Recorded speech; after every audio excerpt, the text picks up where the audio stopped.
Shalom, bien-aimés frères et sœurs, shalom à vous tous, les amateurs de la bonne nouvelle de l'évangile de la grâce. Nous sommes dans la joie de pouvoir encore une fois nous retrouver ici avec chacun de nous, afin que nous puissions partager la bonne nouvelle de l'évangile de la grâce. Bien-aimés frères et sœurs, ce matin, nous voulons partager avec vous ce thème intitulé « La sacralisation d'un lieu de culte appartient au système de l'Ancienne Alliance. » La sacralisation d'un lieu de culte appartient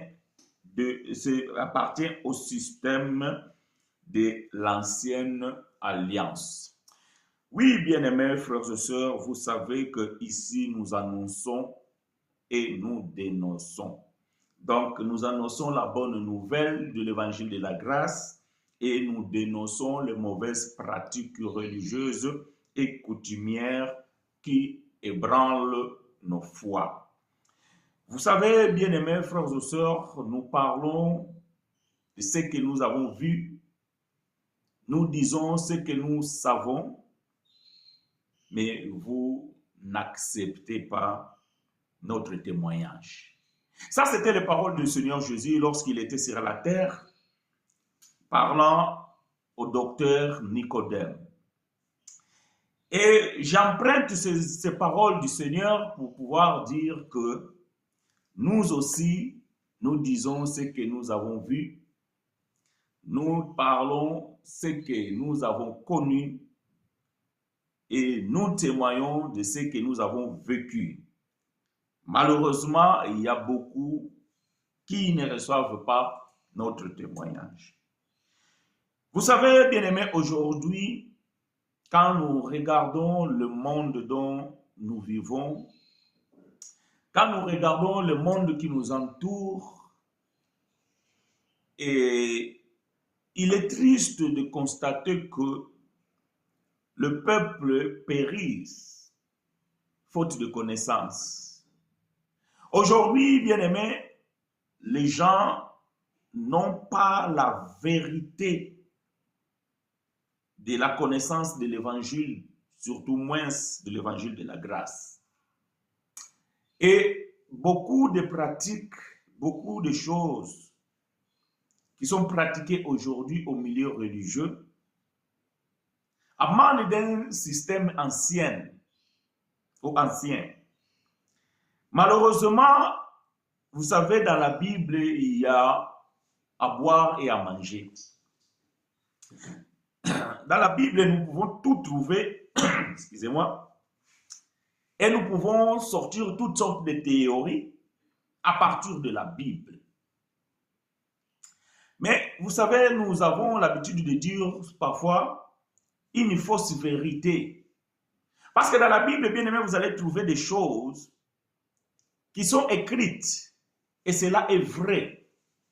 Mais lorsque on veut prendre ces choses et pouvoir les mettre en pratique dans le temps dont nous vivons aujourd'hui, cela devient une fausseté. C'est ainsi que nous disons ou nous appelons cela une fausse vérité. La vérité est que cela est écrit, mais la fausseté est que cela n'est pas applicable aujourd'hui. Par l'expérience, bien-aimés frères et sœurs, nous étions dans le système religieux et nous avons vécu des choses. Vous savez, aujourd'hui, bien-aimés, il y a beaucoup de gens qui sont en train de bâtir des empires, vos leaders surtout, vos leaders religieux, sont en train de bâtir des empires. Ils sont en train de préparer la legacy. Ça veut dire que l'héritage pour leur future progéniture ou pour leurs enfants ou pour leur famille. Malheureusement, c'est là avec la contribution du peuple et encore pire, avec la contribution de beaucoup d'enfants de Dieu qui se trouvent dans l'ignorance. Je vais faire un petit témoignage de ce que nous avons vécu. Nous étions dans une congrégation religieuse et nous étions, comment dirais-je, nous avions acheté un local que cela a été dédié pour le culte. Donc, entre guillemets, la maison de Dieu. Nous étions avec des frères et des sœurs dans cette communauté. Après, selon la volonté de Dieu, celui qui était le pasteur, entre guillemets, même les fondateurs, Dieu l'a appelé et il est parti. Il est décédé. Et nous étions et nous sommes restés avec les autres. Et après, on a découvert certaines choses que cela ne nous a pas motivés de continuer. Et nous étions appelés à pouvoir partir ou à quitter ce lieu. Ou plutôt, la communauté. Quelque temps après, nous avons appris que le local a été vendu. Et jusqu'à aujourd'hui, même pendant que je vous parle, cela fait déjà, depuis que le pasteur est décédé, je pense que ça faisait, c'était 2015. Donc cela fait déjà presque 9 ans.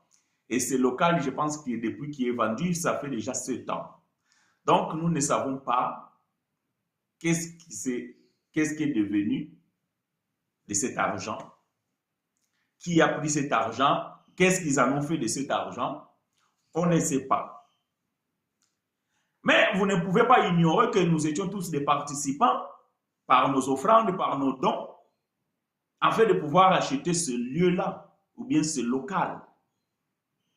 Mais qu'aujourd'hui, nous ne savons pas le sort de l'argent qui a été obtenu après la vente de ce local-là. Bien aimé, cela me fait penser qu'aujourd'hui, tous ces bâtiments que nous voyons par-ci, par-là, tous ces immenses cathédrales qui sont en train de se construire, parce qu'aujourd'hui, c'est devenu comme une concurrence. Voyez-vous? Aujourd'hui, donc, les pasteurs veulent se mesurer. En fait, cela devient comme une puissance lorsque vous avez une grande salle qui peut abriter, je ne sais pas combien de milliers de personnes. Donc, vous vous sentez comme puissant. Malheureusement, bien aimés, dans ce jeu-là, sont embarqués les enfants de Dieu. Et qui jouent aussi ce jeu-là, croyant que leur église, donc leur bâtiment, est plus joli et plus grand que ceux des autres. Malheureusement, bien aimés, voyez-vous, cela, c'est une folie et vanité de vanité. Ces lieux-là, bien aimés, qu'aujourd'hui, parfois, sont considérés comme des maisons de Dieu, ne sont pas des maisons de Dieu. Non, ne sont pas des maisons de Dieu.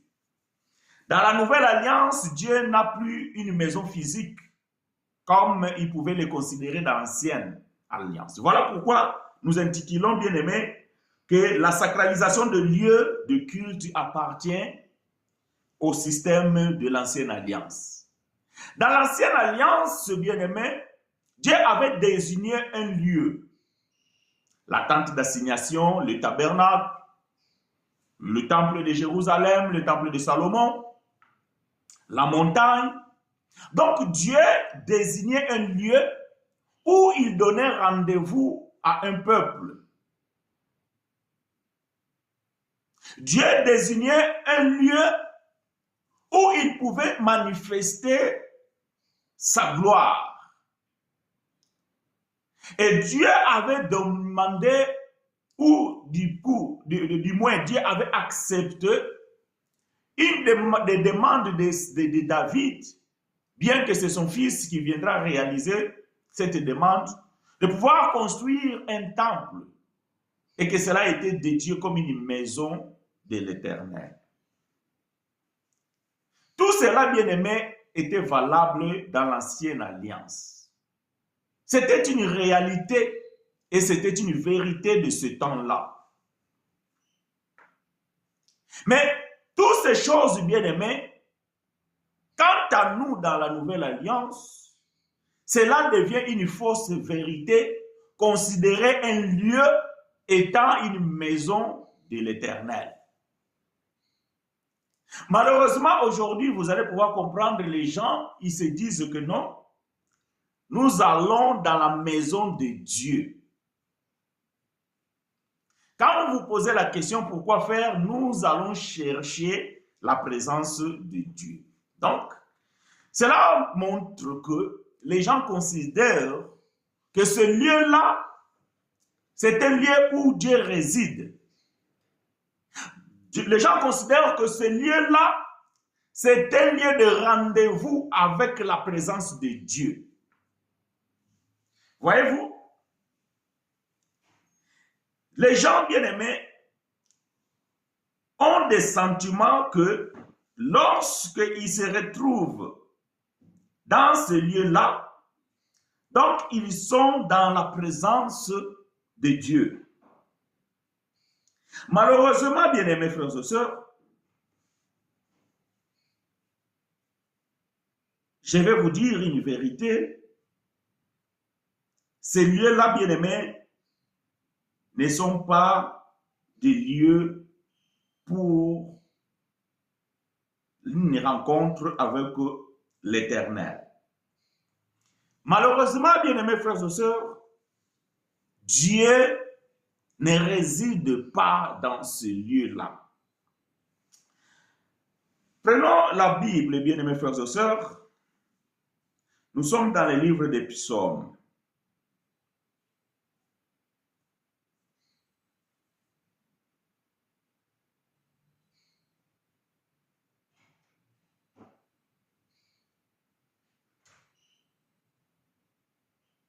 Nous sommes dans le livre des psaumes 122.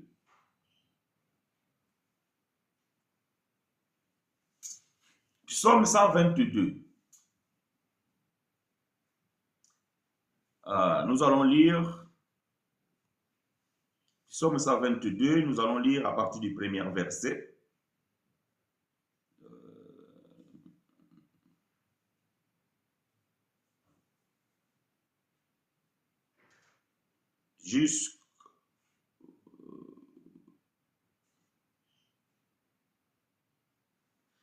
Nous allons lire Psaume 122 à partir du premier verset jusqu'au verset 9.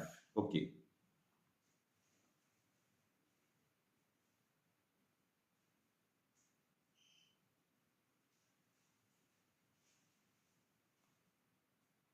OK. Je vais lire pour vous et avec vous. Psaume 122. Psaume 122 du premier jusqu'au 9e verset. Je lis pour vous et avec vous. Je suis dans la joie quand on me dit, allons à la maison de l'Éternel. Nos pieds s'arrêtent dans tes portes, Jérusalem. Jérusalem, tu es bâtie comme une ville dont les parties sont liées ensemble. C'est là que montent les tribus de l'Éternel, selon la loi d'Israël, pour louer le nom de l'Éternel. Car là sont le trône pour la justice, le trône de la maison de David. Demandez la paix de Jérusalem, que ceux qui t'aiment jouissent du repos. Que la paix soit dans tes murs et la tranquillité dans tes palais. À cause de mes frères et de mes amis, je désire la paix dans ton sein. À cause de la maison de l'Éternel, notre Dieu, je fais de vœux pour ton bonheur. Bien-aimés, ce psaume ici cause beaucoup de problèmes, beaucoup de dégâts aujourd'hui dans le milieu religieux. Si vous avez bien suivi la lecture, nous allons les reprendre sans problème et afin de pouvoir donner quelques détails. Ces psaumes-ci causent beaucoup de problèmes dans le sein même de la religion. Ici, le psalmiste dit que je suis dans la joie quand on me dit allons dans la maison de l'Éternel. Nos pieds s'arrêtent dans tes portes, Jérusalem. Donc, la maison de l'Éternel était à Jérusalem. Voyez-vous? La maison de l'Éternel était à Jérusalem. Et c'est là où le psalmiste dit qu'il était dans la joie. Parce que le verbe ici, je suis dans la joie, était dans son temps. Maintenant, moi, je dis, parce que c'est déjà passé. Le psalmiste, il était dans la joie. Quand on lui disait d'aller dans la maison de l'Éternel, leurs pieds s'arrêtaient dans les portes de Jérusalem. Jérusalem, une ville dont les parties sont liées ensemble. C'est là que montaient les tribus de l'Éternel selon la loi d'Israël. Malheureusement, voyez-vous, quand vous faites la lecture, quand vous lisez la Bible, que l'Éternel vous soit favorable, bien mes frères et sœurs, vous êtes les bienvenus dans cette école de la grâce. Si nous respectons le temps, bien aimé, je pense que vous allez pouvoir nous prendre vraiment au tout début. Mais ce n'est pas grave. Vous pouvez reprendre la vidéo au tout début quand vous êtes rentré en retard. Que l'Éternel vous soit favorable.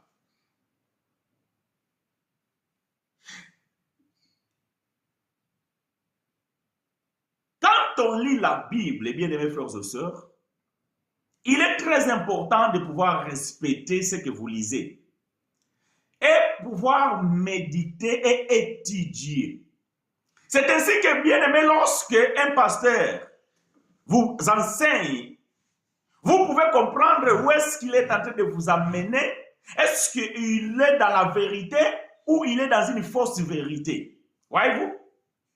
La vérité est que c'est écrit dans la Bible.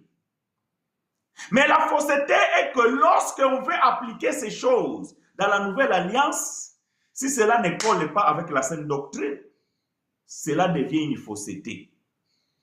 Alors, dans ce psaume 122, qu'est-ce qui est vrai et qu'est-ce qui est faux? On dit ici que c'est là que montent les tribus de l'Éternel selon la loi d'Israël. Donc, on n'a pas dit selon la loi des Angolais, ou selon la loi des Portugais, ou selon la loi des Français, ou selon la loi universelle. Non. Selon la loi d'Israël, le peuple devait monter à Jérusalem, se rassembler toutes les tribus pour pouvoir louer l'Éternel. Ou dans la maison de l'Éternel qui était le temple de Salomon à Jérusalem. Et cela était une joie pour le peuple d'Israël d'y aller dans la maison de l'Éternel. Parce que c'est là où étaient réunis les frères et sœurs. Afin de pouvoir louer Dieu. Verset 5. Car là sont les trônes pour la justice, les trônes de la maison de David. Demandez la paix de Jérusalem. Que ceux qui t'aiment jouissent de repos. Que la paix soit dans tes murs. Ah! Voilà la fausseté aujourd'hui. Que la paix soit dans tes murs. Oh, aujourd'hui, dans notre temps, ce temple ici n'existe plus. Parce que cela a été détruit dans l'an 70 par des Romains. Et il semblerait, parce que je ne confirme pas, je ne suis pas un archéologue, mais il semblerait qu'il y a des murs qui clôturaient le temple qui restent debout à Jérusalem. Et malheureusement, certains ignorants, ils y montent à Jérusalem pour aller se prosterner sur ce mur. Pour faire quoi? Écoutez. Et là, tranquillité dans tes palais. À cause de mes frères et de mes amis, je désire la paix dans ton sein. À cause de la maison de l'Éternel, notre Dieu, je fais de vœux. Quand vous allez à Jérusalem, vous allez voir beaucoup de gens qui montent là-bas. Et sur ce mur-là, qu'on appelle le mur de lamentation, vous allez trouver des petits papiers qui sont introduits dans des trous, dans des fissures de murs. Les gens font de vœux et ils rentrent des papiers de leurs vœux dans ce mur-là. Parce que, en lisant Psaume 122, ils ont dit que la paix se trouve dans le mur du temple de Jérusalem qui était considéré comme la maison de l'Éternel. Et je vous dis que ça, aujourd'hui, c'est une fausseté parce que, bien aimé, ce lieu-là, ce temple-là, n'est plus d'actualité. Parce que ce système ici-là, c'était un système religieux de l'ancienne alliance. Voyez-vous? Bon. Certains, ils ont compris, ils ont dit que non, les temples n'existent plus. Aller à Jérusalem pour aller adorer sur ce morceau de mur qui reste là, c'est une idolâtrie. Ok, nous sommes d'accord avec vous. Mais, et même aussi aujourd'hui, ils ont bâti des murs, des cathédrales, et ils ont sacralisé ce lieu-là, et ils appellent cela la maison de Dieu.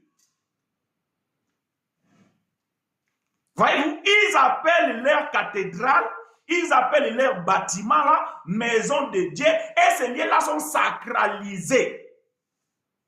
Donc nous disons que cela aussi c'est une idolâtrie. Ah, frère chinois, là tu exagères. Non, je n'exagère pas. Je n'exagère pas. Je vous ai dit que tous ces bâtiments-là, oh, notre église est grande, c'est très bien. Notre église est ornée parce qu'aujourd'hui, vous allez voir, donc, il y a de telles beautés dans ces lieux-là impressionnants. Il y a des milliers et des milliers de l'argent que vous mettez là, impressionnant. Mais je vais vous dire une chose. Vous êtes en train de contribuer à l'empire de vos leaders religieux. Ils sont en train de bâtir un héritage pour leur famille et que vous en bénéficierez rien. Oui, oui, je l'ai dit. Vous en bénéficierez rien. Voyez-vous? Quand vous rentrez dans ces lieux-là, vous avez l'impression de vivre l'onction. Malheureusement, bien-aimé, la foi devient événementielle et pas incarnée. Voyez-vous? Votre foi est devenue événementielle, mais votre foi n'est pas incarnée. Parce que vous êtes, bien-aimé, vous confondez l'émotion collective avec la présence divine. Vous pensez que lorsque la lumière brille, ou bien lorsque la lumière, lui, au rythme de la musique, vous pensez que cela, c'est une onction. Quand les gens pleurent, quand les gens crient, quand les gens tombent par terre, quand les gens sautent, ces émotions-là, vous les confondez avec l'onction. Je vous l'ai dit qu'il n'y a pas d'onction dans ce lieu-là. Il n'y a pas d'onction. Ce sont des émotions. Et votre foi est devenue événementielle. Ça veut dire que lorsque vous vous retrouvez dans cet événement-là, vous pensez que votre foi-là est vraiment prête. Mais vous n'incarnez pas la foi. Parce que la foi ne se vit pas émotionnellement. Non. La foi ne se vit pas émotionnellement. Vous allez voir quand quelqu'un est dans ce lieu-là, même la façon de prier change. Quand il est chez lui, il prie. Seigneur, je te bénis, je glorifie ton Saint-Nom, tu es merveilleux. Quand il se trouve dans ce lieu-là, oh Seigneur, Alléluia, oh Jésus, hey!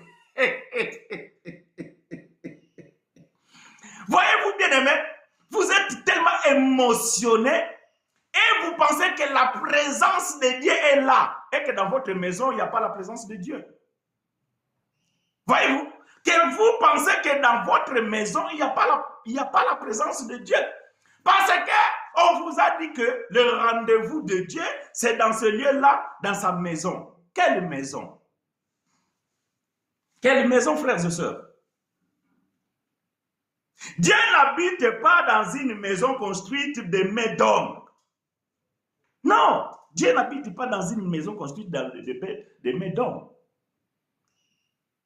Dans ce lieu-là, bien-aimé, dès lors que vous enlevez vos pieds, cela devient Ichabod. Vous pouvez faire ce que vous voulez là-dedans. Cela peut devenir même une boîte de nuit. Puisqu'il y a déjà de la lumière et tout ça là, vous mettez la musique de je ne sais pas quel musicien, et donc cela ne fera rien. Parce que ce n'est pas un lieu sacré. Malheureusement, on a sacralisé ce lieu-là, et vous croyez que Dieu s'y trouve. Non. Non. Je vous dis, bien-aimés frères et sœurs, vous êtes en train d'enrichir ces gens-là.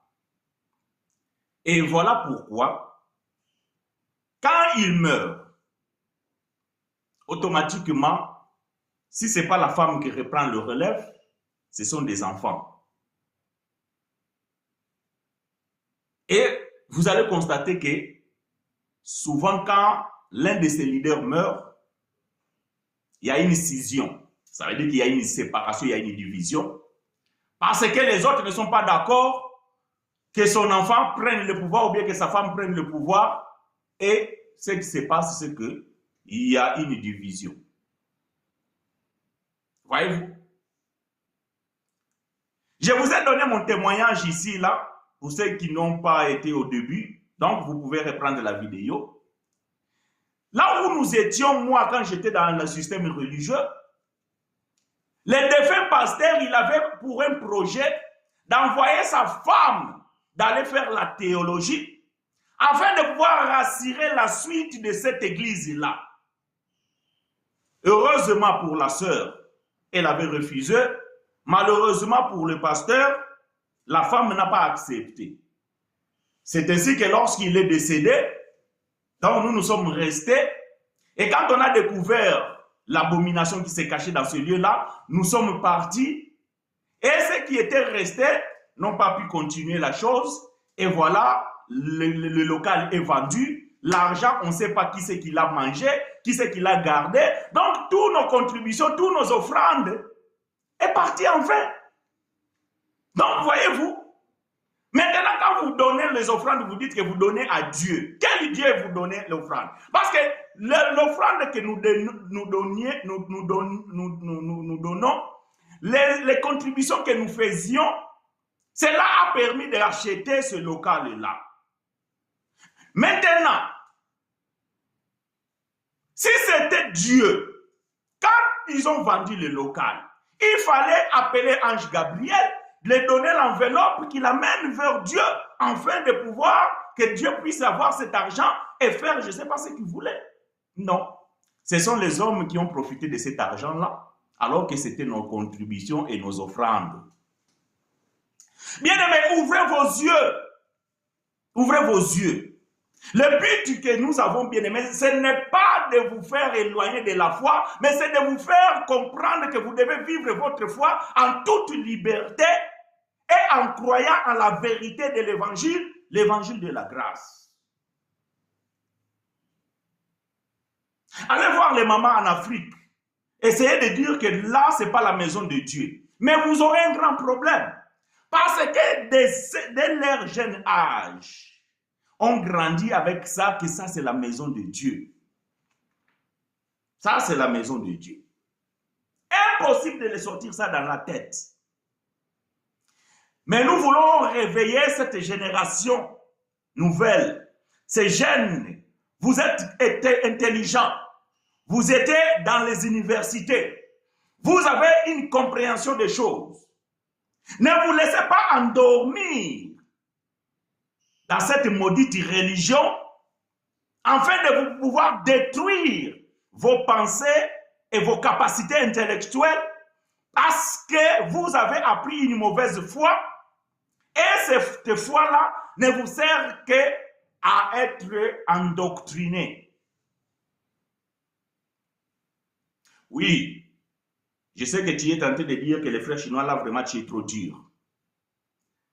Vous savez, lorsque vous avez expérimenté des choses, lorsque vous avez vécu des choses et que vous en parlez en connaissance de cause, il y a certaines choses, cela nous révolte. Oui. Parce que cela nous a fait beaucoup du mal. Cela nous a fait souffrir, nous a fait régresser. Et on ne veut pas voir cette nouvelle génération subir les mêmes choses. Vous pouvez vivre la vie de foi sans pourtant être un religieux. Parce que la religion, bien aimé, je vais vous dire une chose. La religion, c'est le pire des choses que le monde a connues. Je ne parle pas ici de la foi chrétienne. Ne confondez pas les choses, qu'on soit clair. Je ne parle pas de la foi chrétienne. Nous devons vivre la foi chrétienne parce que cela est notre fondement. Je parle de la religion. Pourquoi aujourd'hui, quand vous allez dans cette dénomination, ils confessent une autre chose? Quand vous allez dans votre dénomination, ils confessent une autre chose. Quand vous allez... C'est ce système-là que nous sommes en train de dire que cela vous détruit.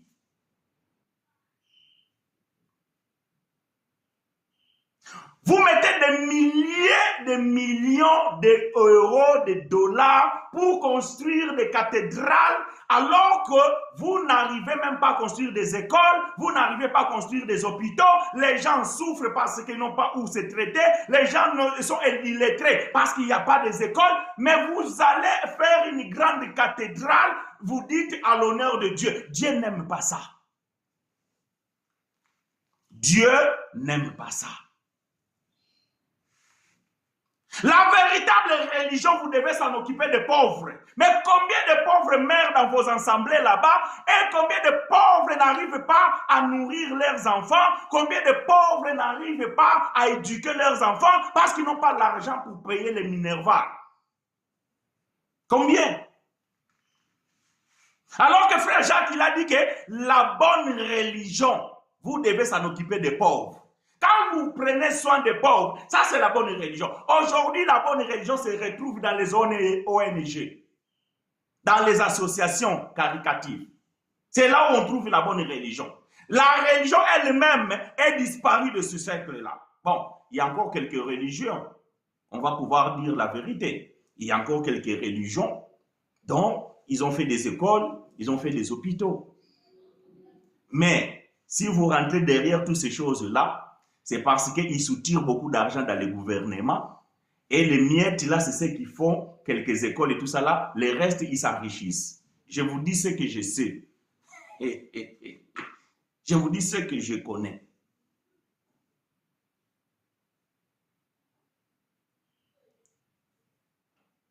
Quand vous se réveillez le matin, un bon dimanche, et que vous prêtez, vous mettez vos meilleurs habits, et que vous dites que non, je vais à la maison de Dieu. Non, frère, vous n'allez pas dans la maison de Dieu, vous allez dans une boutique de votre pasteur. Et vous, vous êtes des clients. Voyez-vous, vous êtes des clients. Non, il faut qu'on parle de ces choses comme ça pour que vous puissiez comprendre que tout ce système-là est bien ficelé afin de pouvoir vous attirer.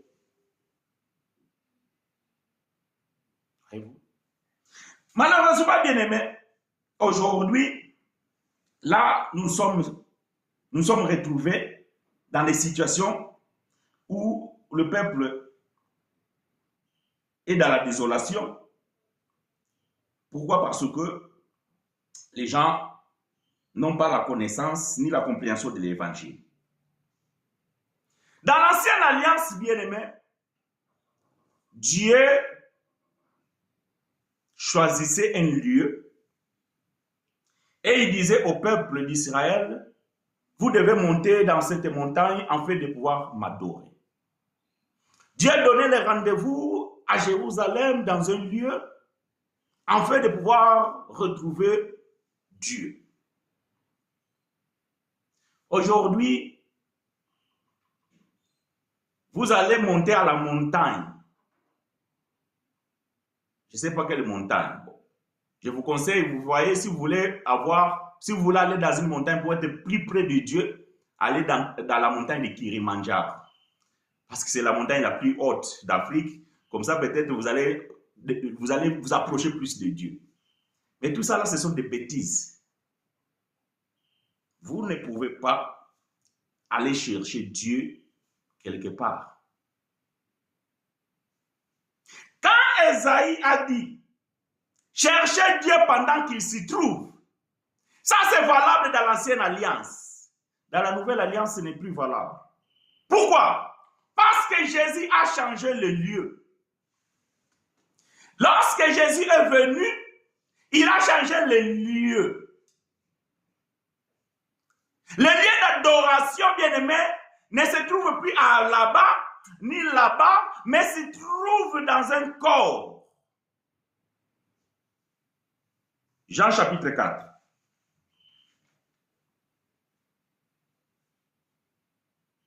Jean chapitre 4.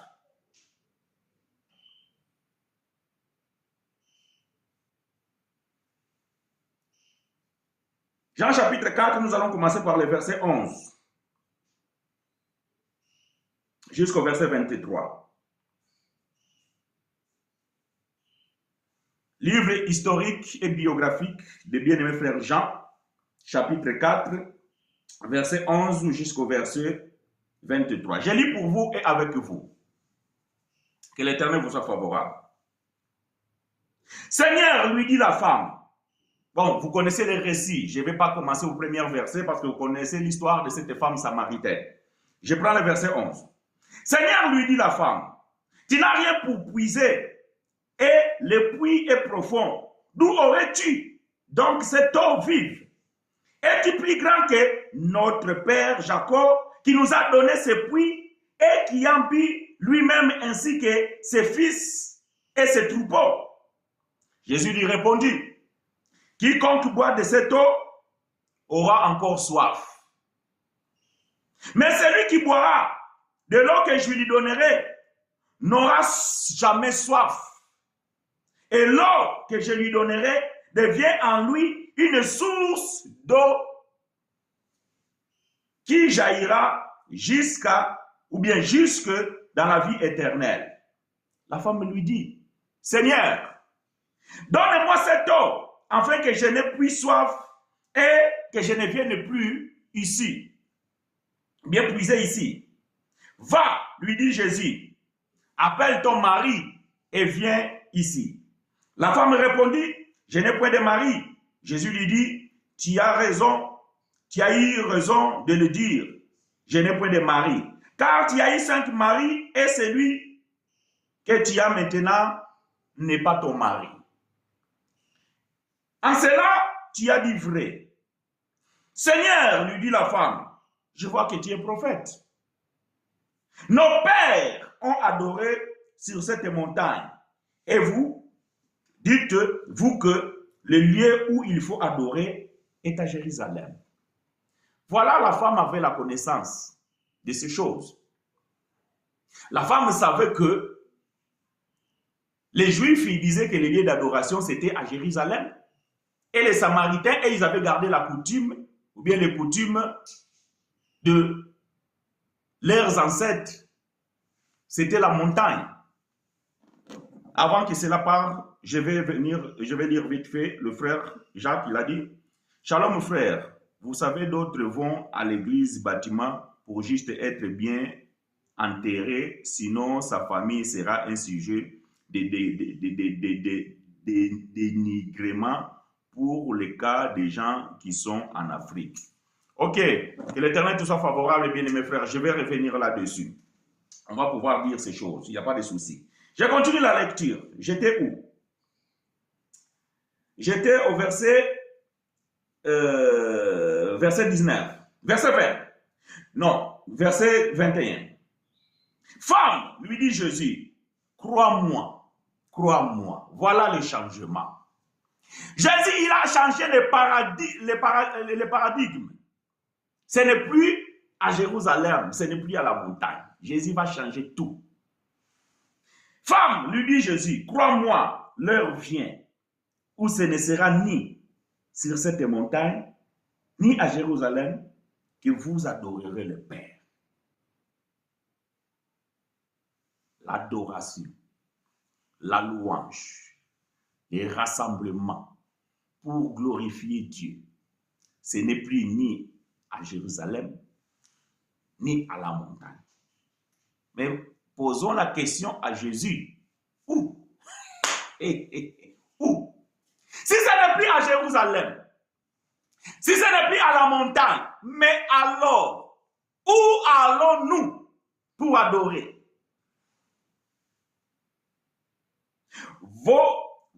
Vous adorez ce que vous ne connaissez pas.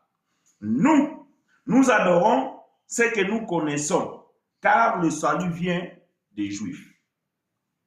Mais, dans la langue française, lorsque vous voyez « mais », c'est que tout ce que vous venez de lire, ne prenez plus ça en considération. Maintenant, on vous donne le pourquoi. Maintenant, on vous donne ce qui est vrai. Maintenant, on vous donne ce que vous devez faire. Voyez-vous? Mais,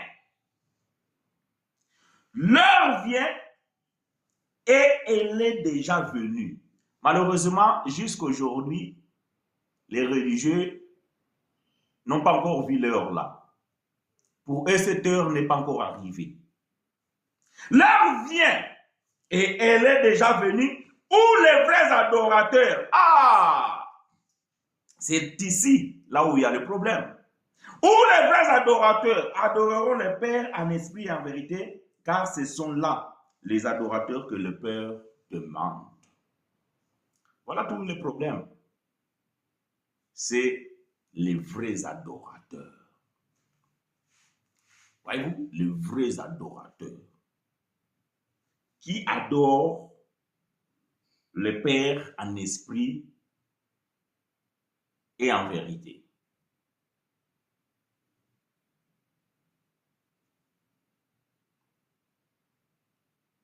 Merci. Nous avons eu une petite coupure. Je ne sais pas si vous allez les sentir, mais la connexion est rétablie. Gloire à Dieu. Aujourd'hui, bien-aimés, dans ces bâtiments-là, dans ces lieux-là, quand vous rentrez, vous allez de suite comprendre que toute la gloire est donnée au pasteur. L'adoration est donnée au pasteur. Les chants de la chorale à la gloire du pasteur. Les chants de la chorale à la gloire de maman pasteur, de la maman prophétesse. Et vous êtes assis. Quel est ce Dieu que vous adorez? Où est la vérité?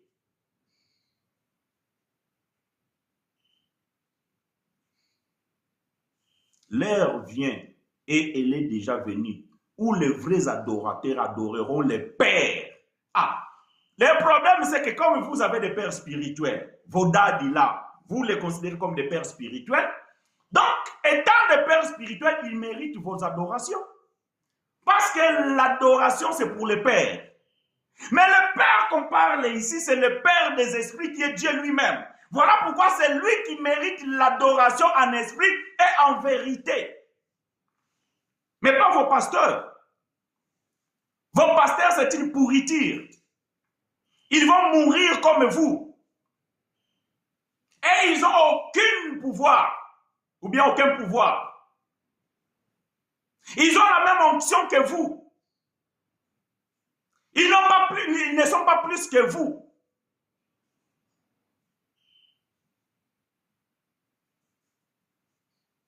mais vous subissez l'autorité abusive. Pourquoi? Parce que vous les mettez dans une position élevée, à tel point que par l'orgueil, ils se sentent comme des dieux. Bien-aimés frères et sœurs, il y a certaines choses, tant que vous n'allez pas comprendre cela, alors vous allez souffrir et vous allez vivre une mauvaise foi.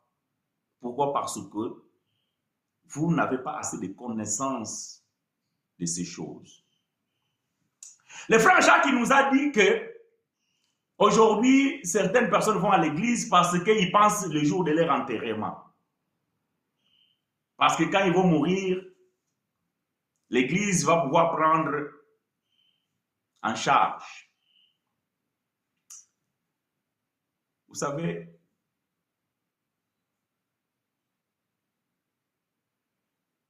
l'homme, il restera l'homme. Voyez-vous? L'homme, il restera l'homme. Quand tu es en bonne santé et tu as de l'argent, tu donnes la dîme, tu donnes les offrandes, ça va. Les jours où tu n'as plus rien, on ne te considère plus. Même le jour de ta mort. Vous voyez? Hier, nous étions à Paris. On a participé à les obsèques de l'un de mes beaux-frères à Paris. Cet homme, il fréquentait aussi une église. Malheureusement, après, sa vie a basculé. Mais bien aimé, hier, le jour d'enterrement, on n'a pas vu l'église. On n'a pas vu l'église. Pourquoi? Parce que cet homme il était considéré comme quelqu'un qui est prêt pour aller en enfer. Parce qu'il avait commencé à mener une vie qui n'était plus compatible avec l'église. Où est l'amour? Où est la compassion? Où est le pardon? Voyez-vous? Maintenant, si vous allez dans une assemblée, comme le frère il a dit qu'en Afrique c'est comme ça, parce que le jour de ton enterrement, tu attends les honneurs. Bien aimé, c'est malheureux. Il faut que l'église s'occupe de toi pendant que tu es vivant et que tu souffres et que tu n'as pas l'argent pour prendre les traitements. L'église doit être là. Quand l'église n'est pas là, alors cette religion, elle n'est pas la bonne religion. Parce que la bonne religion doit prendre soin de ceux qui sont malades. La bonne religion doit prendre soin de ceux qui souffrent. Quand tes enfants ne peuvent pas aller à l'école parce que tu n'as pas d'argent, parce que tu n'as pas les moyens, il faut que l'église soit là, afin de pouvoir t'épauler pour que tes enfants puissent être éduqués, pour que demain, ils ne puissent pas être des vagabonds. L'église n'est pas là. Mais vous allez à l'église parce que vous voulez, le jour de votre enterrement, que l'église vous enterre. Vous savez, nous avons vécu ces choses en Afrique. Des frères qui ont été baptisés, tout simplement parce qu'ils veulent se marier avec une sœur de l'église. Les frères ne croient pas. Mais ils ont fait suivre le catéchisme afin de les baptiser avant de se marier avec la sœur de l'église, parce qu'on ne peut pas marier quelqu'un qui n'est pas baptisé. Voilà comment la religion bien-aimée vous a façonné. Vous voyez vraiment que non, cet homme-là, il est venu ici parce qu'il a trouvé une chérie, parce qu'il a trouvé une fiancée, parce qu'il a besoin d'une femme. Maintenant, il veut se marier comme dans votre église. Vous mariez les gens, parce que ça c'est une abomination, comme vous mariez les gens dans vos églises. Donc, vous ne pouvez pas marier quelqu'un qui n'est pas baptisé. Alors, vous proposez au frère. Ce n'est pas que le frère a la conviction de la foi. Ce n'est pas que le frère a reçu l'évangile. Non, c'est que le frère, il a un objectif, c'est de se marier. Maintenant, vous le proposez le baptême afin qu'il puisse se marier. Est-ce que vous pensez que cela vraiment a à voir avec la foi? Ça, c'est quelque chose qui est contre la saine doctrine. Parce que dans la saine doctrine, les mariages religieux n'existent pas. Donnez-moi l'écriture où frère Paul a consacré ou bien a béni un mariage. Donnez-moi l'écriture où frère Pierre a béni un mariage. donnez-moi l'écriture où frère Jacques a prié pour un couple dans l'assemblée. Donnez-moi l'écriture. Maintenant, vous baptisez quelqu'un parce qu'il veut se marier. Après, vous critiquez catholique. Vous savez, ici en Europe, même si tu étais un bandit et que tu meurs, vous appelez le prêtre de l'église. Il va faire les cérémonies dans son église. Ah oui, oui. Ici en Europe, c'est comme ça. Le prêtre, il va faire la cérémonie dans son église. Même si tu étais bandit, vous payez. Parce qu'ici, c'est comme ça. L'église catholique, vous payez l'argent et vous venez avec votre mort, votre ancien bandit. Donc, vous l'amenez à l'église, vous rassemblez, le prêtre, il va faire les cérémonies dans l'église catholique. Ça, c'est la même chose que vous faites, vous aussi, dans les évangéliques, dans les pentecôtismes, ailleurs. La sœur Mireille, il a dit quoi? Mes frères, il y a des petits nouveaux qui vont à l'église pour rencontrer les autres. Mais dans tous les cas, est-ce que ce n'est pas mieux qu'ils aillent à l'église que d'être tout seuls? Ah. Ma sœur, vous savez pourquoi vous posez cette question? Parce que vous-même, vous avez oublié les principes de l'église. La première église se trouve dans votre maison. Voyez-vous? La première église se trouve dans votre maison. Moi, mes enfants, ils vont nulle part. Vous pensez que mes enfants, ils ne connaissent pas les choses de Dieu? Ah non. Mes enfants, ils prient. Mes enfants, ils discutent de la parole. Même à l'école, ils parlent de l'évangile. Mais ils ne vont pas dans les églises. Parce que l'église, c'est ici. Pendant que je suis en train de parler comme ça, ils écoutent. Ça, c'est le rôle de vous, les parents. De pouvoir donner l'éducation chrétienne à vos enfants. Mais il faudrait que vous, d'abord, les parents, soient éduqués chrétiennement. C'est ça le problème. Parce que vous pensez que dans l'église, les enfants, ils vont apprendre toutes ces choses. Oui, mais dans ces églises-là aussi, les enfants apprennent aussi beaucoup de bêtises. Ah oui. Parce que ça dépend là où vous allez. Regarde ici en France, aujourd'hui, il y a les scandales. Beaucoup de gens, ils ont mis leurs enfants dans l'école catholique, dans l'école protestante. Et aujourd'hui, ici, là, tout est sorti.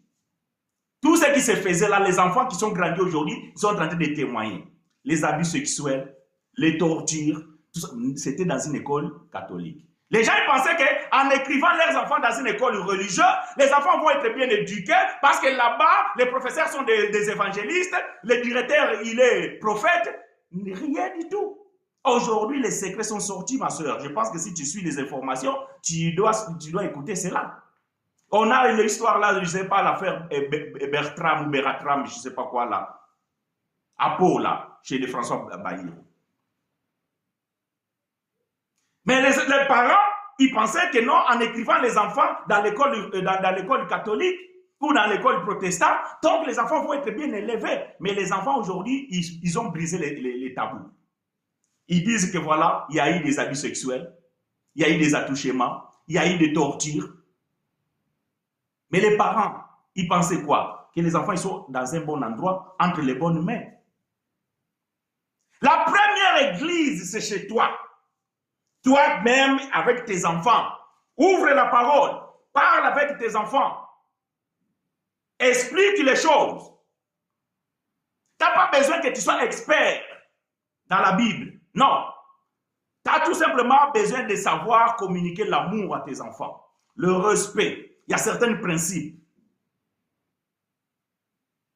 Nous avons vécu en Afrique. Les jeunes filles ont été engrossées dans les églises.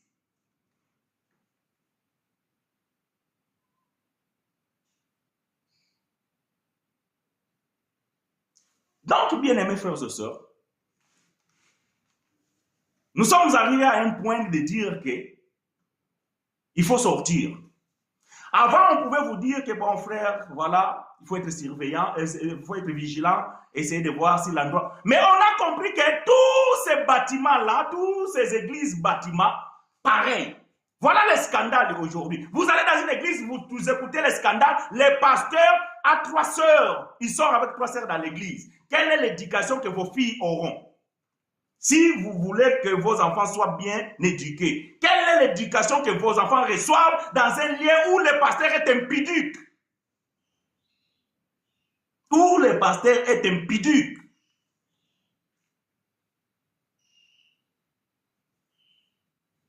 Ils ont sacralisé ces lieux-là afin de vous endormir. Que non, ici c'est la maison de Dieu, la présence de Dieu c'est tout. Jésus, il a changé le paradigme. Il a dit que maintenant, désormais, ce n'est plus à Jérusalem, ce n'est plus dans la montagne. Nous disons aussi, ce n'est plus dans ce local, il a bâtiment où il y a l'adoration. La véritable adoration, bien aimé, c'est dans ton cœur. Et la véritable église, c'est nous, le corps de Christ universel. C'est toi et moi, nous sommes une église. Hébreux chapitre 3. Hébreux chapitre 3.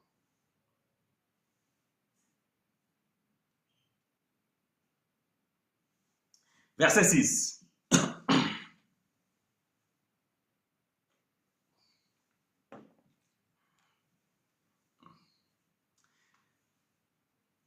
Hébreux chapitre 3. Nous allons commencer par le verset 5 pour donner le sens. Hébreux chapitre 3, versets 5 et 6. Je lis pour vous et avec vous. Hébreux chapitre 3, versets 5 et 6. Pour Moïse, il était fidèle dans toute la maison de Dieu, comme serviteur pour rendre témoignage de ce qui devait être annoncé. Mais Christ l'est comme fils sur sa maison. Et sa maison, c'est nous, donc les hommes. Pourvu que nous retiennions jusqu'à la fin la ferme confiance et l'espérance dont nous nous glorifions. Bon, c'est parti, ça se discute, mais ce n'est pas notre cas, ce n'est pas plutôt notre sujet. Ici, le frère Paul veut dire, ou bien il voudrait dire aux Hébreux que le temple de Jérusalem, c'était bien. Mais dans le temple de Jérusalem, on a servi, on avait comme serviteur Moïse. Parce que c'est là où on lisait la loi. Donc quand on dit que Moïse était serviteur dans la maison de Dieu, Moïse n'a jamais mis ses pieds dans le temple de Jérusalem. Mais par contre, Moïse était dans le temple de Jérusalem parce qu'on lisait la loi. Quand on lit la loi, Paul dit quand on lit Moïse. Donc quand on lit la loi, donc ça veut dire qu'on lit Moïse étant serviteur. Donc dans la maison de Dieu, qui est Jérusalem, donc le serviteur était Moïse, ça veut dire la loi. Mais Christ, lui, il est serviteur dans sa maison. Et sa maison, ce sont l'ensemble des hommes. C'est le corps, c'est son corps. Jean chapitre 2. Jean chapitre 2. Verset 18 à 22. Jean chapitre 2, verset 18 à 22. Je lis pour vous et avec vous. Les Juifs prenant la parole lui dirent: quel miracle nous montres-tu pour agir de la sorte? Jésus leur répondit: détruisez-moi ce temple et je le rebâtirai dans 3 jours.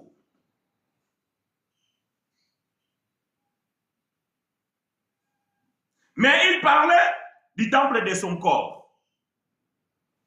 C'est pourquoi lorsqu'il fut ressuscité des morts, ses disciples se souvinrent qu'il avait dit cela et ils crurent à l'écriture et à la parole que Jésus avait dite. Détruisez-moi ce temple et dans 3 jours je le rebâtirai. Les Juifs étaient scandalisés.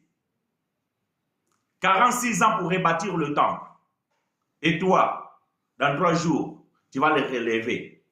Mais ils ne savaient pas que Jésus est en train de changer le paradigme. Que ce n'est plus le temple physique.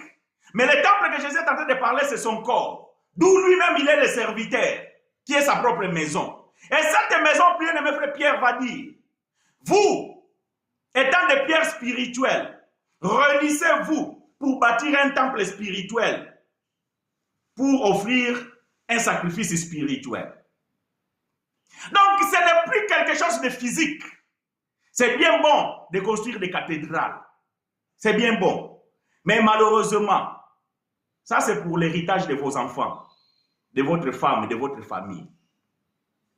Les jours où vous allez mourir, l'église ils vont se déchirer. Et vos enfants, ils vont vendre ces locales. Ils vont rester avec beaucoup d'argent. Parce que le papa, il a fait un bon boulot. Il a bien travaillé. Mais vous qui donnez l'argent, vous serez malheureux. Parce que vous ne pouvez pas récupérer cet argent-là. Ce que je ne comprends pas, comment ces gens-là peuvent vous dire que Jésus vient bientôt et ils construisent des grosses choses, des grandes maisons comme ça et vous acceptez. Comment ces gens-là peuvent vous dire que non, cachez votre trésor là au ciel, là où il n'y a pas les voleurs ni les teintes. Mais ils sont en train de mettre leur trésor dans ces choses-là. Ouvrez les yeux. Posez-vous des questions. Ne soyez pas bêtes. La foi sans l'intelligence, ce sont des bêtises. Non, tu ne m'as pas entendu, je le répète. La foi sans la science, la foi sans la connaissance, la foi sans intelligence, c'est des bêtises. Tu as été à l'école, tu as appris des choses, tu es intellectuel. Ok, bon, tu n'as pas été à l'école, tu n'as pas appris les choses, tu n'es pas intellectuel, mais dans la société, tu as appris la sagesse, tu peux comprendre les choses, tes yeux voient. Alors, pourquoi ne pas appliquer cela pour ta foi? Frère Pierre, il a dit dans la foi, ajoutez-y la science. Donc, la vertu, la science. Pourquoi? Parce que quand vous êtes quelqu'un intelligent, vous devez analyser les choses et pouvoir comprendre. Moi, je pose la question, comment un professeur de français, il peut s'asseoir dans un lieu, on lit une Bible en français, et la phrase que l'homme lit, et l'interprétation qu'il amène, s'il faut corriger ça dans une dissertation en français, il aura 0 sur 20. Mais là, tu dis Amen. Comment un professeur de portugais, si tu corriges la copie de cet homme-là dans ta classe, il aura 2 sur 20. Mais là, comme ici dans l'église, tu dis Amen, alors que ce qu'il est en train de raconter, c'est des bêtises.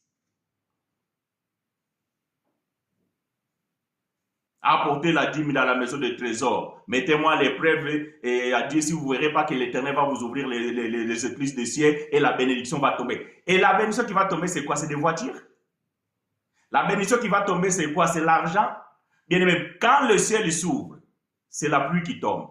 Bon, ici en Europe, il y a aussi la neige. La neige aussi tombe. On n'a jamais vu de voitures tomber du ciel. Comment la dîme peut être la clé du ciel? Comment la dîme peut ouvrir le ciel pour que la bénédiction tombe? Si tu fais ça dans une école, comme dissertation, tu auras 0. Le professeur de français va te mettre 0. Mais quand vous arrivez à l'église, donc vous dites Amen.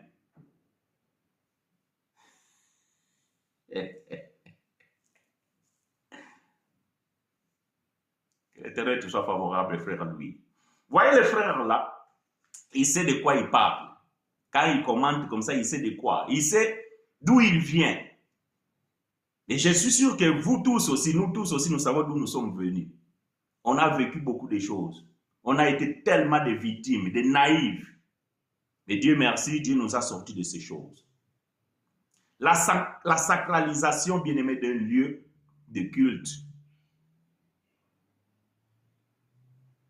c'est un système qui appartenait à l'ancienne alliance. Dans la nouvelle alliance, on n'a pas un lieu de culte sacré. Dieu n'a pas beaucoup de maisons. Dieu a une seule maison, c'est son corps.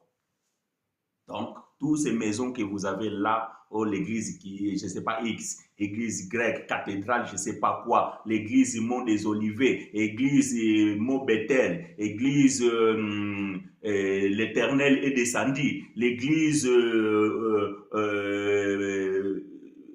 nom de Jacob, toutes ces choses-là, tout là, bien aimé, tout là, il n'y a rien qui est la maison de Dieu. Il n'y a rien qui est la maison de Dieu. Quand vous êtes dans la joie d'y aller là-bas, et vous chantez, vous louez pour la gloire de votre pasteur, tout ça là, vous êtes endoctriné, subissez ça, vous supportez bien. Mais Dieu n'a pas besoin de ces choses. Quand vous êtes rassemblés, il y a une chose que je ne comprends pas. Vous lisez la Bible comme des slogans. Est-ce que vous êtes jamais arrêté pour pouvoir se dire des choses?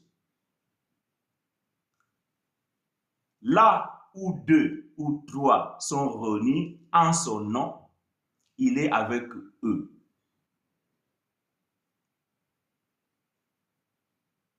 Donc, ça veut dire que dans ces bâtiments-là, s'il n'y a personne, ce n'est pas la maison de Dieu parce que Dieu n'est pas là. Vous savez pourquoi? Parce que c'est toi qui amènes Dieu, puisqu'il est dans ton cœur. Il habite en toi, il habite en moi, il habite à la sœur, il habite au frère. C'est quand nous sommes rassemblés, c'est nous qu'on amène Dieu dans ce lieu-là. Pendant que nous sommes ici, nous avons Dieu avec nous parce qu'il est là. Et partout là où j'y vais, Dieu, il est avec moi. Comment vous pensez alors qu'on doit trouver Dieu dans ces lieux-là? Ah frère, ça c'est le modérateur. Bien-aimé, Dieu est avec nous. Nous sommes ici, nous sommes venus chercher la face de Dieu. Ah, donc quand tu es venu de chez toi, tu étais avec qui? Satan. C'est ça. Tu étais avec les démons.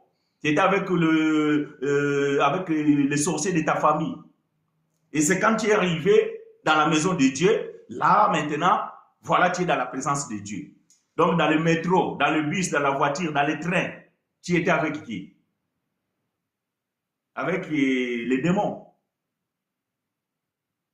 Bien aimé, bannissez l'émotion. Voyez-vous, bannissez l'émotion auprès de vous. Vous êtes trop émotionnel. Oui, vous êtes trop émotionnel. Voilà pourquoi, bien aimé, votre foi, elle est événementielle.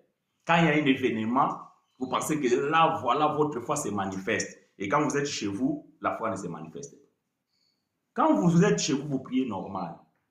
Seigneur, je glorifie ton Saint-Nom, je bénis ton Dieu. Et quand vous arrivez dans ce lieu-là, il semblerait que là, le modérateur dit, je sens l'atmosphère. Je sens l'atmosphère, ça monte, ça monte, ça monte. Il y a le feu ici. Et toi, là où tu es allé là, donc comme si par magie tu es saisi de feu. Alléluia, alléluia. Ça, ce sont des émotions. Non, il faut rendre un culte raisonnable. Quand tu pries, tu ne perds pas le sens de ta tête. Soyez raisonnable. Tu ne peux pas pleurer là où il y a ton enfant à côté. Toi, tu es en train de pleurer à côté de ton enfant sans que personne t'a tapé. Et l'enfant te demande, papa, pourquoi tu pleures? Oh, je pleure mon fils parce que je pleure mon père qui puisse me bénir. Mais quelle est l'éducation que tu es en train de donner à ton enfant que quand il a besoin de quelque chose, ton enfant aussi viendra pleurer. Et quand il arrive à la maison, ton enfant qui pleure, toi tu lui dis, pourquoi tu pleures? Tu ne peux pas me demander quelque chose sans pleurer? Mais papa, quand toi tu demandes à Dieu, tu pleures. Mais moi aussi je pleure.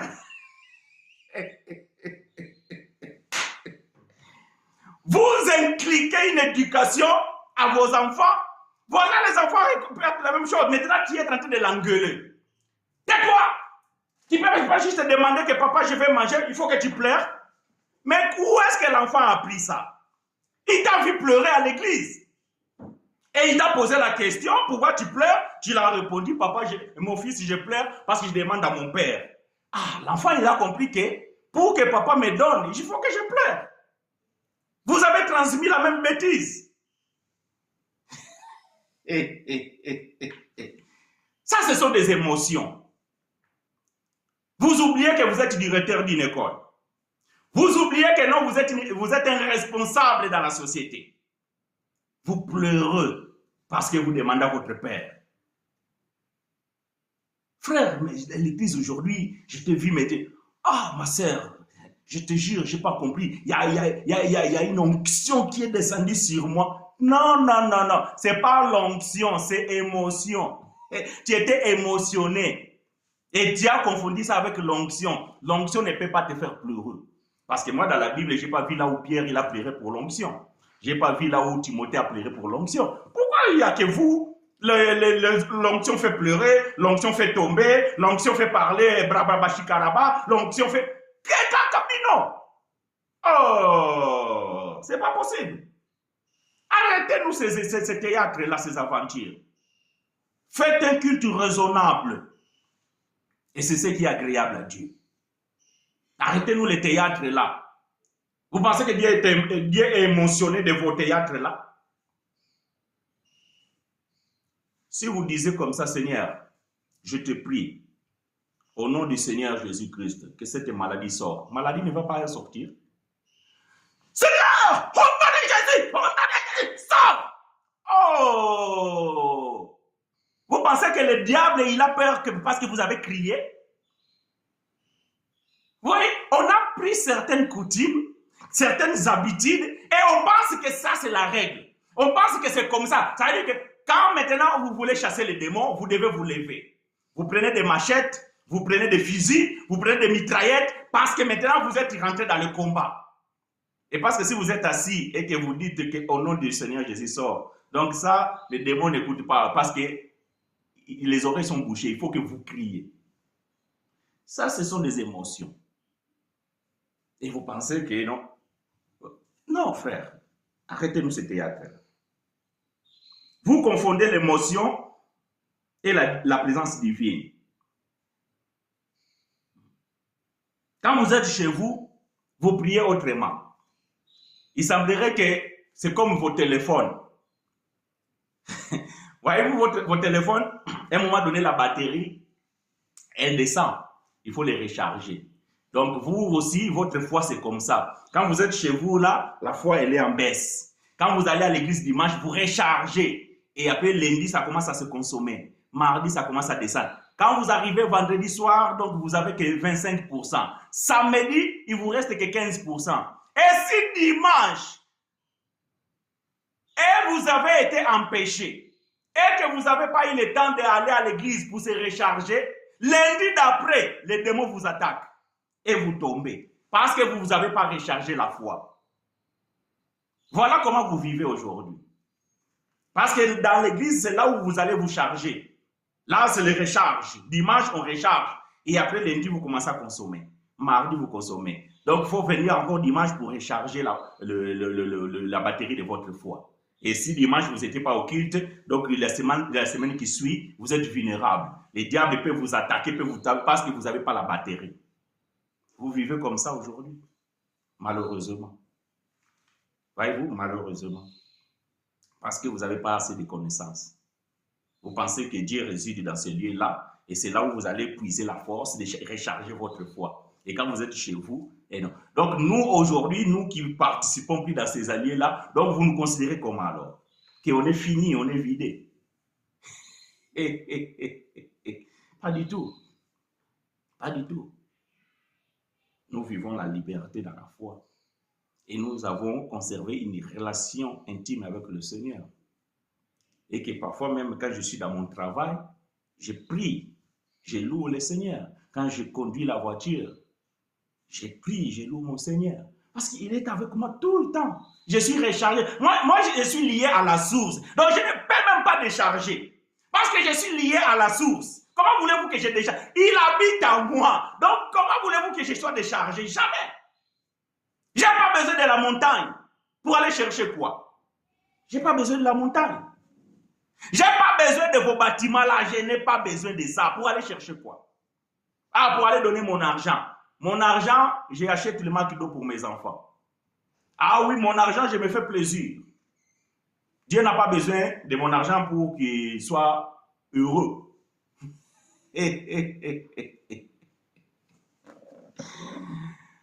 Bonjour frère chinois. Moi, la question que je pose ici, c'est le fait que se retrouver dans un lieu pour prier ensemble qui est mauvais ou l'enseignement qu'on entend. Les 5 ministères s'exercent où? Excellente question, ma soeur. Excellente question. Très bien. Mais par contre, tu as oublié une chose. Tu as oublié une chose. Tu n'as pas précisé que dans l'ensemble là où tu vas, il n'y a pas de docteur. Il n'y a pas de prophète. Il n'y a pas d'évangéliste. Il n'y a que le pasteur. Ça, tu ne l'as pas dit. Mais moi, je le sais. Tu es d'accord avec moi? Ok. Bon, le problème, c'est quoi? La sœur, il dit, est-ce que le problème, c'est le fait de se retrouver dans le lieu pour prier ensemble qui est mauvais ou l'enseignement? Vous ne pouvez pas prier bien si vous n'êtes pas bien enseigné. Seigneur, enseigne-nous comment prier. Mais les disciples, ils étaient avec Jésus. Ils marchaient avec Jésus. Mais lorsque ils ont compris que non, il faut prier, comment on prie? Ils sont allés voir le maître, l'enseignant. Seigneur, enseigne-nous comment prier. Comment vous saurez prier si vous n'êtes pas enseigné? Parce que dans ce lieu-là où toi tu me dis que non, le problème ici c'est de retrouver dans ce lieu-là pour prier ou c'est l'enseignement. C'est les deux. C'est d'abord que l'enseignement est mauvaise, que votre prière est aussi mauvaise. Quand vous invoquez le feu, parce qu'on vous a enseigné qu'on invoque le feu. Quand vous invoquez le sang, parce qu'on vous a enseigné qu'on invoque le sang. Bon, maintenant pourquoi toi tu as arrêté d'invoquer le sang? Pourquoi tu as arrêté d'invoquer le feu? Ah, parce que l'enseignement a changé. Donc le problème de ce lieu-là, c'est l'enseignement. Et quand l'enseignement est mauvaise, la prière aussi, elle devient mauvaise. Parce que vous priez selon quoi? Selon l'enseignement. Parce qu'on vous a dit, avant de manger, vous devez bénir le poulet. Vous pensez que le poulet qui est mort, que vous mangez là, il va accepter votre bénédiction? On ne bénit pas la nourriture. La nourriture, on la sanctifie. Mais vous bénissez la nourriture, pourquoi? Parce que on vous a dit comme ça de prier. Bon, vous ne bénissez pas la nourriture, mais vous les purifiez avec le sang de Jésus. Pourquoi vous purifiez le sang avec le sang de Jésus? Parce qu'on vous a enseigné que c'est écrit dans la Bible. Tout est purifié par le sang. Mais ils ont oublié d'ajouter selon la loi. C'est que lorsque l'enseignement est mauvaise, votre prière aussi est mauvaise. Et votre foi aussi. Si on ne prêche pas Christ crucifié, notre prédication elle est vaine, votre foi aussi elle est vaine. Si on vous enseigne mal, donc l'enseignement est mauvais, votre foi aussi est mauvaise. Ainsi que votre prière. Donc le problème de ce lieu-là, c'est tout. Lorsque l'enseignement est tronqué, tout ce qui suit là est foutu. Est foutu. Bon. Il semblerait que, bon, frère chinois, tu vois, quand on reste à la maison comme ça n'a rien faire, donc c'est bien d'aller aussi avec les frères et tout ça là. Si tu te sens bien, moi, je dis ici, chacun de nous est libre de faire ce qu'il veut. Mais il faut aussi accepter les conséquences. Ce n'est pas quand il y a les conséquences, vous cherchez maintenant le frère pour pouvoir vous expliquer, mes frères, pourquoi ça, pourquoi ci, pourquoi ça. On a toujours dit ces choses et on a parlé. Et si vous vous sentez bien dans ce lieu-là, parce que c'est un lieu de rencontre, restez-y. Parce que vous vous ennuyez dimanche à la maison, vous vous ennuyez dans la semaine, donc allez-y. Mais après, ne venez pas nous dire ici, mes frères, je n'ai pas compris, le pasteur, il nous a dit ça. Mais cet enseignement de votre pasteur, ce n'est pas moi qui l'a donné ça. Maintenant, pourquoi vous voulez comprendre ces choses ailleurs alors que vous avez appris ça là-bas? Donc, il faut retourner là-bas et dire non, mais le pasteur, je n'ai pas compris cet enseignement. Mais la Bible ne dit pas ça. Mais vous écoutez là-bas et vous cherchez l'explication ailleurs. Et pourquoi sacrifier un poulet qui est déjà mort pourquoi sanctifier un poulet qui est déjà mort dans la sauce tomate? N'importe quoi. Bon, quand on sanctifie la nourriture, ce n'est pas le poulet qu'on sanctifie. C'est parce que la nourriture peut être contaminée par des bactéries. Il peut être contaminé par, je ne sais pas, quelque chose d'autre. Il peut même être aussi empoisonné. Donc, quand on rend grâce à Dieu et qu'on sanctifie la nourriture par la prière, c'est tout simplement de pouvoir détruire, de pouvoir neutraliser tous ceux qui peuvent vous faire du mal. Mais ce n'est pas le poulet là. Ce n'est pas parce que si le poulet il était sale, il faut les laver bien les déprimer avant de mettre dans les casseroles. Donc voilà, vous lavez bien le poulet. Ce n'est pas ta prière qui va sanctifier le poulet s'il est sale. Donc si vous n'avez pas nettoyé le poulet, donc il va rester sale. Mais on parle de ça, c'est par rapport à toi, à ta santé. Donc voilà. La sœur Ina, il a dit que bonjour frère. Les disciples de Christ avaient une communion fraternelle parce qu'ils se rassemblaient. Qu'en est-il de ceux qui ne se rassemblent pas et comment avoir une communion fraternelle? Ma sœur, le contexte aujourd'hui a changé. Malheureusement, nous, dans la vie chrétienne, on ne tient pas compte du contexte actuel. Donc, nous vivons toujours des choses telles qu'ils étaient dans l'autre temps. Ce n'est pas parce que Jésus, il était avec les disciples et tout ça là,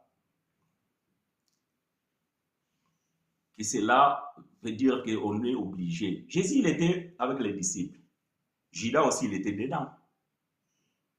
Judas aussi, il était dedans. Mais Jésus, étant Dieu, savait. Mais est-ce que toi, tu sais les gens qui t'entourent dans l'assemblée? Est-ce que toi, tu sais les gens qui t'entourent dans ton quartier? Est-ce que toi, tu sais les gens qui t'entourent dans tes amitiés? Ah, ça, on ne sait pas. Les rassemblements, c'est bien. Nous avons toujours dit, vous savez, il y a des assemblées. Il y a des assemblées qui prêchent la bonne nouvelle de l'évangile de la grâce. Il faut y aller.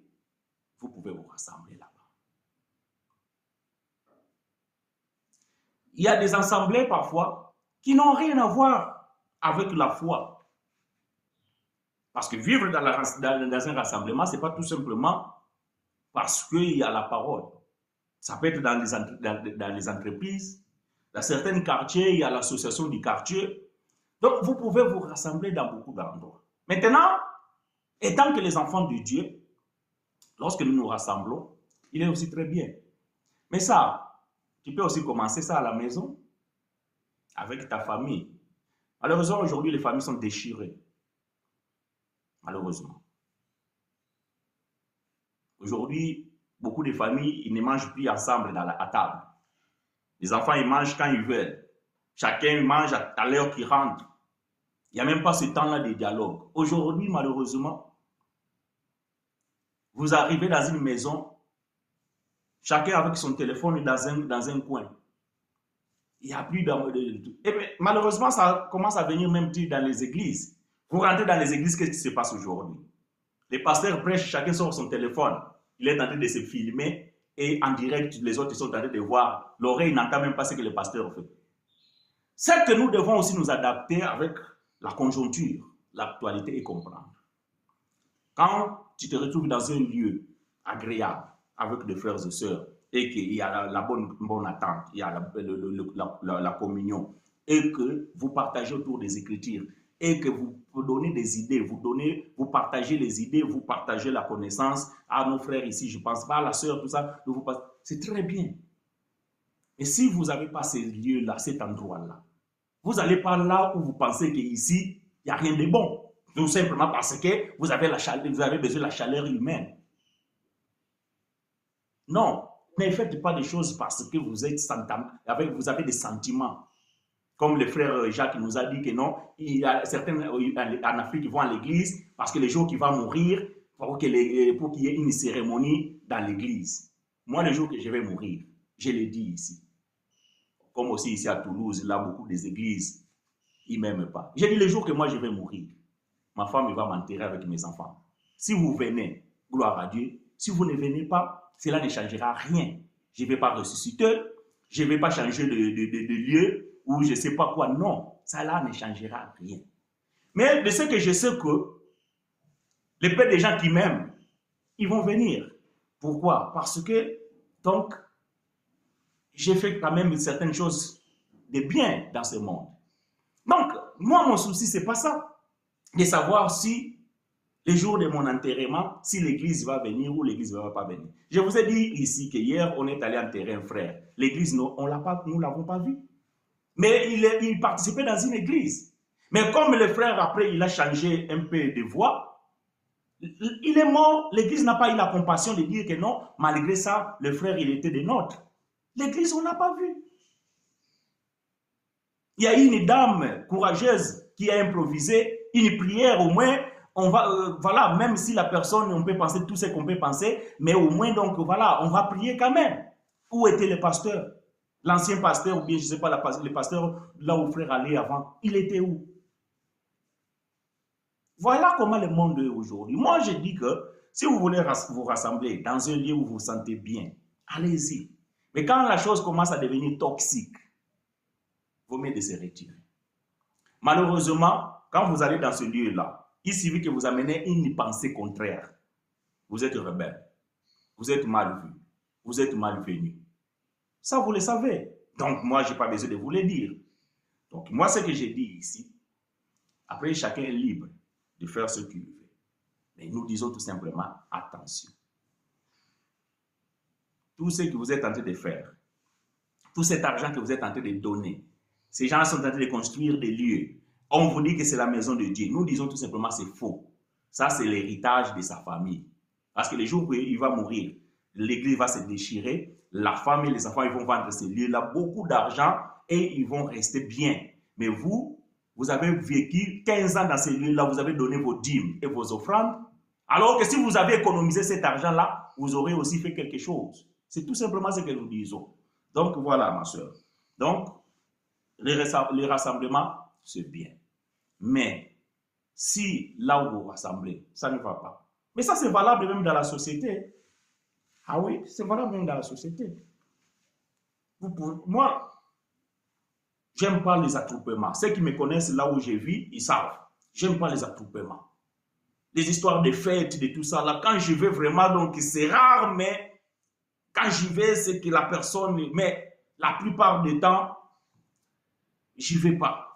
Surtout si c'est quelqu'un que j'ai connu comme ça, bonjour, bonjour, tout ça là, tu me donnes ton invitation. Voilà. Si quelqu'un aussi de proche que je ne me sens pas non plus à l'aise d'y aller, je n'y vais pas. Et je t'amène ton cadeau chez toi. C'est un choix. Vous devez savoir faire un choix dans la vie. C'est ça aussi la sagesse. Voilà donc. Je n'ai pas oublié une question, non? Parce que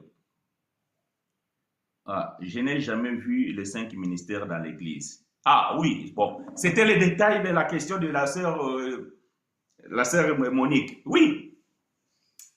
La sœur, parce que la sœur, il avait dit où est-ce qu'on doit vivre les 5 ministères.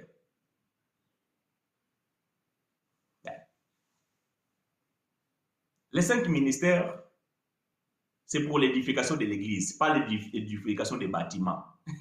Donc, voyez, bon, prenons Éphésiens. La sœur Mire, merci de ramener cette question. C'est le détail qui était dans la question de la sœur Monique que j'avais oublié. Nous sommes dans le livre d'Éphésiens chapitre 4. Éphésiens chapitre 4. Versets 10 à 12. Éphésiens chapitre 4, versets 10 à 12. C'est lui qui est descendu, c'est le même qui est monté au-dessus de tous les cieux, afin de remplir toutes choses. Il a donné les uns comme apôtres, les autres comme prophètes, les autres comme évangélistes, les autres comme pasteurs et docteurs, pour le perfectionnement des saints, en vue de l'ouverture des ministères, de l'édification des assemblées de Dieu, de l'Église catholique, de l'Église protestante, de l'Église bâtiment, de l'Église kimbanguiste, de l'Église branhamiste. Non.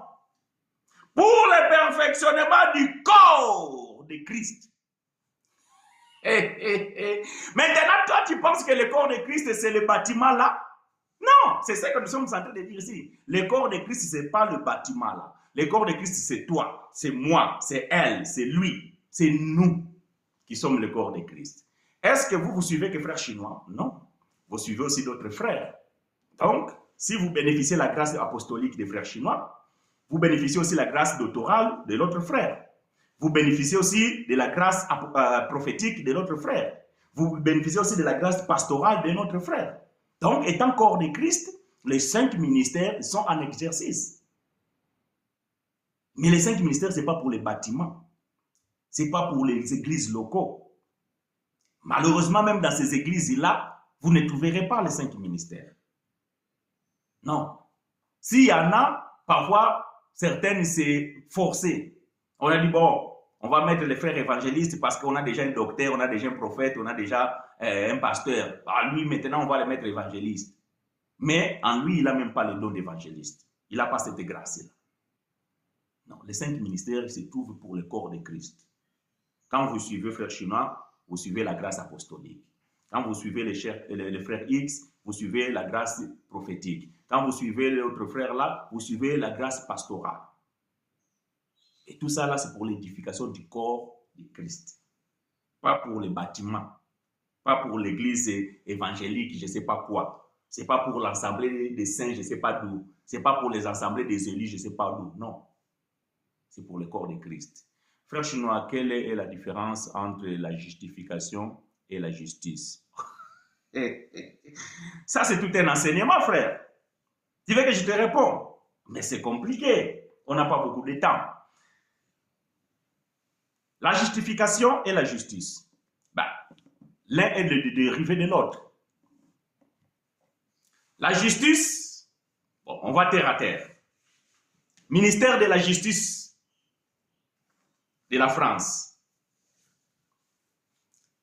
La police a attrapé un homme. Et cet homme, il est accusé de vol. On l'amène à la justice. Et la justice, il va pouvoir le juger. Et à la fin, il s'avère que les accusations n'étaient pas fondées. Donc, la justice les libère, les frères ou la personne est justifiée. Donc, la justice a rendu son verdict et la personne, il est justifié. Bon, tu as compris la différence? Voilà. Maintenant, toi, étant qu'un homme, frère, toi, tu es un homme, plein des imperfections. Plein des imperfections. Tu ne peux même pas prier. Tu vois, toi, moi, nous, personne ne peut même prier. Parce que Dieu est saint. Et nous ne sommes pas des saints.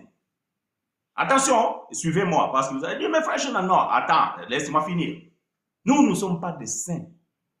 Naturellement, nous ne sommes pas des saints. Parce que nous avons beaucoup d'imperfections. Et on ne peut pas s'approcher de Dieu. Mais l'œuvre de la croix, qui est la justice de Dieu, qu'est-ce que c'est la justice?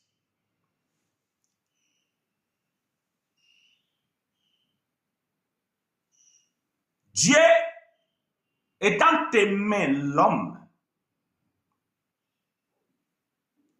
il devait maintenant les justifier. Bon, il s'est dit que l'homme, naturellement, il ne peut pas connaître la justice. L'homme, naturellement, il ne peut pas être bon. Parce qu'il est doté d'un corps faible qui est la chair. Donc de lui-même, cela ne pourrait pas se faire. Comment alors cet homme pourra s'approcher de moi? Comment alors cet homme pourra bénéficier de ma bénédiction? Dieu dans son amour, il dit, je dois me sacrifier moi-même pour l'amour. Et le châtiment qui était destiné à cet homme-là doit tomber sur moi-même. Il y a un écrivain qui a écrit un livre formidable. Il a dit dans un village, il y avait un roi qui avait décrété dans ce village, quand quelqu'un vole ou quelqu'un fait quelque chose de mal, il doit être torturé 40 coups dans le lieu public, devant toute la congrégation, bien tout le village. Ainsi seront punis tous ces gens-là qui commettent des fraudes ou bien de mauvaises choses. Un jour, on amena une voleuse. On l'a couvert parce que c'est ainsi qui faisait dans ce village-là. On couvrait la personne et on les découvrait lorsqu'on les mettait au milieu. Le roi, il a dit à convoquer le peuple. Ils ont convoqué le peuple dans les villages. Dans les lieux publics, là où ils avaient l'habitude de torturer les malfaiteurs, afin de pouvoir rendre la justice. Ils ont mis la personne là, ils ont dit, bon, vous êtes prêts pour le coup? Oui. Maintenant, vous pouvez enlever la couverture qui couvre cette personne, comme ça, tout le monde saura qui est la voleuse ou bien le voleur dans le village. Lorsqu'ils ont enlevé les draps, le roi qui était dans son trône, il regarde comme ça, c'était sa maman. Waouh! Tout le monde était stupéfait. Que faire? C'est la maman du roi. Doit-on les tabasser, les 40 coups? Ici est le maire. Et le roi alors, c'est lui qui a donné la loi. Il doit établir la justice et aussi l'amour, parce qu'il aime sa maman. Il dit, ok, attendez, mettez-les couchés, mais ne les frappez pas encore. Le roi est descendu de son trône, il s'est mis par-dessus sa maman. Il dit, maintenant vous pouvez taper sur moi. Et ils ont tapé les 40 coups sur le dos du roi. Donc le roi, il a rendu la justice et il a aussi rendu l'amour à sa maman. Et sa maman est la bénéficiaire de la justice et de l'amour. C'est ce que Dieu a fait. Voilà pourquoi nous sommes justifiés, étant mauvais. Et la justice de Dieu nous permet de pouvoir prier Dieu et que nous soyons acceptés étant saints. Est-ce que tu as compris? Ça, c'est tout un enseignement. Bon, je ferme la parenthèse. Si Dieu le veut, on va pouvoir ouvrir cet enseignement prochainement. C'était juste pour pouvoir répondre à ta question, mais je te dis que je ne peux pas te répondre avec 5 minutes. Mais j'espère que tu as compris ce que je voulais dire. Donc, l'un, c'est un dérivé de l'autre. On ne peut pas être justifié s'il n'y a pas la justice. Que l'Éternel te soit favorable, bien-aimés frères, Romaric. Voilà, bien-aimés frères et sœurs, nous allons mettre le point virgule. J'ai béni l'Éternel parce que j'étais très fatigué de voyage. Je ne pensais même pas que je pouvais tenir 30 minutes ici. Mais Dieu merci, Dieu nous a fait grâce de pouvoir comprendre ces choses. Si Dieu le veut, dimanche prochain, nous allons pouvoir donner suite de quelques détails que nous n'avons pas partagés ici. Mais nous voulons résumer ceci. La sacralisation des lieux de culte ou de réunion, cela appartient d'un système de l'ancienne alliance. Aujourd'hui, dans la nouvelle alliance, vous pouvez vous réunir dans la maison, comme les disciples y faisaient dans leur temps. Vous pouvez vous réunir aussi dans un bâtiment, parce que vous louez un lieu, mais vous n'avez pas besoin de bâtir des grands temples avec une croix. Maintenant, vous mettez beaucoup de drapeaux. Les autres ne mettent pas beaucoup de drapeaux, ils mettent les drapeaux d'Israël. Ça n'a pas de sens. Les autres, ils ont mis une grande croix. Je ne sais pas pourquoi cette croix ne sert à rien. La croix a existé avant Jésus. Donc, le fait de mettre croix ne veut pas dire que c'est la mort de Jésus, parce qu'avant Jésus, la croix existait déjà. Alors, vous mettez des chaises de Louis XVI pour que les pasteurs puissent s'asseoir et soient tout l'honneur. Ça n'a pas de sens. Vous embellissez, vous mettez des trucs dorés, vous mettez tout ça. Ça n'a pas. Donc, toutes ces fortunes-là que vous mettez dans ces lieux-là, construisez des écoles, construisez des dispensaires. Cela va pouvoir servir à vos fidèles. Cela va pouvoir servir aux enfants, afin de pouvoir être éduqués, pouvoir être soignés. Parce que tout ce que vous faites là, c'est la gloire de vos pasteurs. Voilà pourquoi parfois quand vous rentrez dans les réseaux sociaux, il y a des gens qui vous font des comparaisons des plus grandes églises d'Afrique, les plus grandes églises d'Amérique, les plus grandes églises, tout ça, et on vous montre quoi? Les édifices. Mais tous ceux qui sont dedans, ce sont des cadavres, des pourritures. Lui-même pasteur, écobiste, un grand impudique. Son bureau là où il consulte là, c'est une chambre d'hôtel. Et vous pensez que quand vous rentrez là, vous criez, vous êtes émotionné, vous dites que c'est l'onction. Il n'y a pas d'onction. Oui, des orphelinats, frères. Ils ne les font pas. Mais par contre, leurs enfants, ils ont déjà une garantie assurée. Une future, ou bien c'est un futur ou une future. Je ne sais pas. Au moins un avenir assuré. Parce qu'ils sont en train de faire les études aux États-Unis. Alors que Jésus vient bientôt. Mais les enfants sont aux États-Unis pour faire les études. Ils sont ici en Europe. Ils font des grandes études. Les autres, ils sont dans les grandes écoles théologiques en train de préparer déjà la succession du Père. Et vous, vous êtes là assis, vous contribuez votre argent et vous dites que non, la maison de Dieu, c'est joli. Ce n'est pas la maison de Dieu. Et c'est là que vous appelez c'est joli. C'est hécatombe. Et la plupart des gens qui sont dedans, c'est des cadavres. Parce que spirituellement, vous êtes morts. Parce que vous n'avez pas, merci jeune homme, un futur. Parce que vous n'avez pas la connaissance. Et l'enseignement qu'on vous donne là ne peut pas vous donner la vie. Voilà pourquoi vous êtes morts, des cadavres. Que l'Éternel vous soit favorable, bien-aimés frères et sœurs. Nous allons mettre point virgule. Et dimanche prochain, nous serons ici. Si vous avez des questions encore, posez vos questions et nous allons pouvoir vous répondre prochainement, comme d'habitude. Voilà, donc, bien-aimés frères et sœurs, ce que nous avions à partager avec vous. La sacralisation des lieux de culte appartient à un système religieux de l'Ancienne Alliance. Aujourd'hui, il n'y a plus de temple, il n'y a plus de maison dédiée physique. Parce que la maison de Dieu, c'est toi, c'est moi, c'est lui, c'est elle, c'est nous, les pierres vivantes. Et nous formons un édifice spirituel. Et nous donnons un sacrifice spirituel.